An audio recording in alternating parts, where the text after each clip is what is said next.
इसमें आपको unit of memory दोबारा नहीं पढ़नी पड़ेगी, स्पेशली यूपी ट्रिपल एससी के लिए तो नहीं, मतलब इन पेपरों के लिए नहीं, इन्हीं का बार-बार रिवीजन करना, इसलिए मैं कह रहा हूं सारी क्लासेस जरूरी है। जो चीज एक बार करा दी वो जरूरी नहीं है कि हर बार आपको हर क्लास में उसके लिए टाइम हम बिगाड़ें अपना, ठीक है। तो सबसे छोटी यूनिट होती है हमारी कंप्यूटर की बिट, बिट से बड़ी यूनिट हमारी कौन सी होती है तो हम कहेंगे बिट से बड़ी जो यूनिट होती है हमारी कंप्यूटर की वो होती है निबल। क्या होती है? वो होती है हमारी निबल। निबल से बड़ी यूनिट हमारी क्या होती है तो हम कहेंगे निबल से बड़ी यूनिट होती है दोस्तों बाइट। बाइट से बड़ी यूनिट हमारी क्या होती है? बाइट से बड़ी यूनिट क्या होती है तो बिट, निबल, बाइट। बाइट के बाद होता है हमारा केबी, केबी के बाद क्या होता है तो हम कहेंगे एमबी। एमबी से बड़ी होती है जीबी, जीबी से बड़ी होती है टीबी, टीबी से बड़ी होती है पीबी, पीबी से बड़ी यूनिट होती है हमारी ईबी, ईबी से बड़ी यूनिट होती है हमारी जेडबी, जेडबी से बड़ी यूनिट होती है हमारी वाईबी यानी कि योट्टा बाइट, योट्टा बाइट से बड़ी यूनिट होती है हमारी ब्रोंटा बाइट, और इस ब्रोंटा बाइट से बड़ी यूनिट हमारी होती है जियोप बाइट। कौन सी? इस ब्रोंटा बाइट से भी बड़ी और सबसे बड़ी जो यूनिट होती है दोस्तों वो होती है हमारी जियोप बाइट, ठीक है। तो ये सीक्वेंस आपको याद रखना है कि बिट क्या है, मेरे साथ साथ बोलो जिन्हें पता है, bit, nibble, byte, KB, MB, GB, TB यानी कि kilobyte, megabyte, gigabyte, terabyte, petabyte, exabyte, zettabyte, yottabyte, brontobyte और जियोबाइट। अगर मैं बात करूं कि मेमोरी की सबसे छोटी यूनिट कौन सी है, मेमोरी की सबसे छोटी यूनिट, जब भी मेमोरी की सबसे छोटी यूनिट की बात आएगी तो आंसर होगा हमारा बिट, लेकिन जब मेमोरी की सबसे बड़ी यूनिट की बात आएगी, मेमोरी की सबसे बड़ी यूनिट, तो हमारा आंसर क्या हो जाएगा? तब हमारा आंसर हो जाएगा दोस्तों जियोप बाइट। क्या होगा? तब हमारा आंसर होगा जियोप बाइट, ठीक है। बात आती है एक बिट, एक निबल, एक बाइट, एक केबी, एक एमबी, एक जीबी, एक टीबी, एक पीबी, ये बनती किससे है?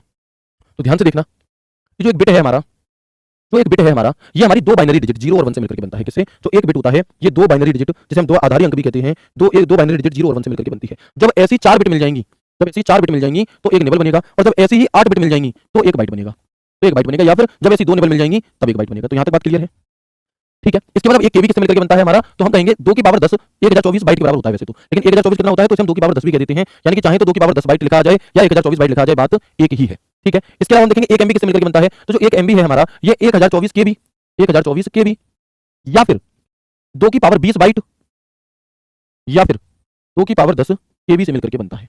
यानी कि एक एमबी बराबर 1024 केबी भी हो सकता है, एक एमबी बराबर 2 की पावर 20 बाइट भी हो सकता है, और एक एमबी बराबर, क्योंकि 1024 केबी है तो यूनिट अगर वही रखेंगे तो 1024 को हम 2 की पावर 10 केबी भी कह सकते हैं। ये थोड़ी सी चीजें कंफ्यूजिंग जरूर हो सकती हैं, लेकिन ये एग्जाम हॉल में आपको एक अलग क्या है, एक अलग पहचान देंगे। अगर आपने ऐसे कोई कंफ्यूज करा तो ज्यादा बच्चों को गलत होगा, लेकिन आपका नहीं। एक जीबी बराबर क्या है तो देखो इसमें क्या रहता है, यहां से 1024 का सिलसिला चालू हो गया तो ठीक पीछे वाली यूनिट यानी कि 1024 एमबी से मिलकर के एक जीबी बनता है हमारा, लेकिन 1024 को तो मैं 2 की पावर 10 भी लिख सकता हूं, यानी कि 2 की पावर 10 एमबी भी लिख सकता हूं, या फिर अगर बाइट में आंसर देना है तो मैं 2 की पावर 30 बाइट भी लिख सकता हूं, 2 की पावर 30 बाइट, या फिर मैं कह सकता हूं एक एमबी है हमारी ये 1 मिलियन बाइट से मिलकर के बनती है। किससे? ये 1 मिलियन बाइट से मिलकर के बनती है, और एक जीबी जो है हमारी ये 1 बिलियन बाइट से मिलकर के बनती है। अगर आपसे पूछा जाए कि 1 बिलियन बाइट के बराबर क्या है तो 1 बिलियन बाइट के बराबर हमारा 1 जीबी होता है।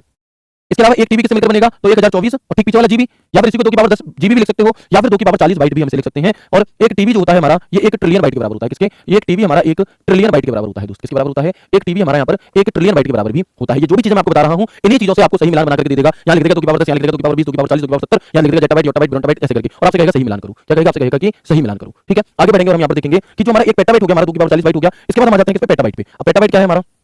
पेटाबाइट क्या है तो यहाँ पर 1024 टीबी इसके बराबर है, 1024 टीबी के बराबर है, और इसी को आप 2 की पावर 50 बाइट भी कह सकते हैं, है ना। इसे आप 2 की पावर 50 बाइट भी कह सकते हैं। एक ईबी बराबर क्या है हमारा तो हम कहेंगे 1024 पीबी है, 1024 पीबी है, और इसे हम 2 की पावर 60 बाइट भी कह सकते हैं, 2 की पावर 60 बाइट भी कह सकते हैं। एक जेटा बराबर, एक जेटाबाइट बराबर क्या हो जाएगा तो 1024 और ठीक पीछे वाला ईबी, या फिर इसी को आप 2 की पावर 70 बाइट भी कह सकते हो, 70 बाइट। एक योट्टाबाइट बराबर क्या होगा हमारा तो योट्टाबाइट के ठीक पीछे क्या है 1024 जेटाबाइट, तो जेटाबाइट, या फिर इसी को हम 2 की पावर 80 बाइट भी दोस्त कह सकते हैं। इसके बाद बचता है ब्रोंटाबाइट, तो 2 की पावर ये हो जाएगा हमारा 1024 ब्रोंटाबाइट के ठीक पीछे वाला, ये हो जाएगा हमारा 1024 योट्टाबाइट, या फिर हम इसे कह सकते हैं क्या, या फिर हम इसे 2 की पावर 90 बाइट भी कह सकते हैं। और बचता है हमारा जियोप बाइट, तो इसे हम 1024 ब्रोंटाबाइट कहेंगे, ये, या फिर इसके अलावा हम इसे 2 की पावर 100 बाइट भी कह सकते हैं। अगर आप लोगों को ये याद हो गया तो अच्छी बात है, नहीं तो एक बार इसका स्क्रीनशॉट ले लो, एक बार इसका स्क्रीनशॉट ले लो, ठीक है। बताएंगे एक बार जल्दी से बच्चे। ऑल इज वेल भाई, मैंने आपका कमेंट पढ़ लिया है ना, अभी कॉपी पेस्ट मत करो, मैं आपको बताता हूं उसका कारण। दोस्तों होता क्या है कि जैसे अभी आपके एग्जाम की दूर दूर तक डेट नहीं है, मैंने बिल्कुल आपसे कहा था कि मैं अप्रैल में करा दूंगा भाई, बट 2 एग्जाम डेट इन बच्चों की जिनके लिए क्लास अभी चल रही है, जिस क्लास में आप कमेंट कर रहे हो दोस्त, इन बच्चों की एग्जाम डेट एकदम से आई हुई है। यानी कि अभी जो भी क्लासेस चल रही हैं वो सभी ऐसी हैं कि जिनकी एकदम से एग्जाम डेट आई हुई है। आपकी बहुत ज्यादा क्लासेस नहीं रह रही, आपकी 2 या 3 क्लासेस रह रही हैं, उसे सिलेबस कंप्लीट कराना नहीं कहते बच्चे, वो एक छोटा सा एक टॉपिक का कोई पार्ट रह रहा है, उसे मैं जैसे ही थोड़ा सा मुझे समय मिलेगा मैं जरूर करा दूंगा दोस्त, मैं मना नहीं कर रहा हूं, है ना, लेकिन पहले आप इसे देख लो,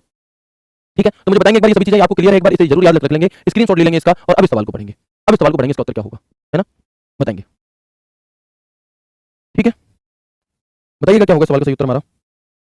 अब जो भी जानकारी मैंने आपको यहाँ पर यूनिट ऑफ मेमोरी के बारे में दी, एक बार सारे सवालों को पढ़ो अच्छे से और फिर इसे अच्छे से करो, है ना।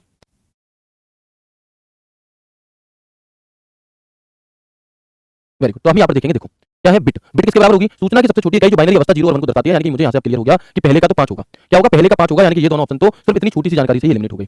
1024 मेगाबाइट आमतौर पर उच्च गुणवत्ता वाले वीडियो या बड़े पैराग्राफ प्रोग्राम जैसे बड़ी फाइलों के लिए उपयोग किया जाता है। 1024 मेगाबाइट किसके बराबर होगा आपका बताओ? या फिर हम कहेंगे बाइट। बिट से बना एक अक्षर या डेटा के छोटे टुकड़ों को प्रतिनिधित्व करने के लिए उपयोग किया जाता है। किलोबाइट। बाइट आमतौर पर टेक्स्ट या इमेज जैसी छोटी फाइलों को उपयोग किया जाता है। इसके अलावा हम देखेंगे आपसे किलोबाइट आमतौर पर दस्तावेज, छोटे वीडियो, या तो गीगाबाइट क्या है? 1 गीगाबाइट 1024 मेगाबाइट आमतौर पर उच्च गुणवत्ता वाले, यानी कि जो गीगाबाइट आपको किससे मिलेगा 1024 मेगाबाइट से, यानी कि 5वें का आंसर होगा चौथा, यानी कि 5वें नंबर पर आना चाहिए चौथा, जो कि हमारे यहाँ पर है, यानी कि ये दोनों बातें तो ठीक है। इसके अलावा अब हम और आगे बढ़ते हैं और देखते हैं बाइट, किलोबाइट, मेगाबाइट।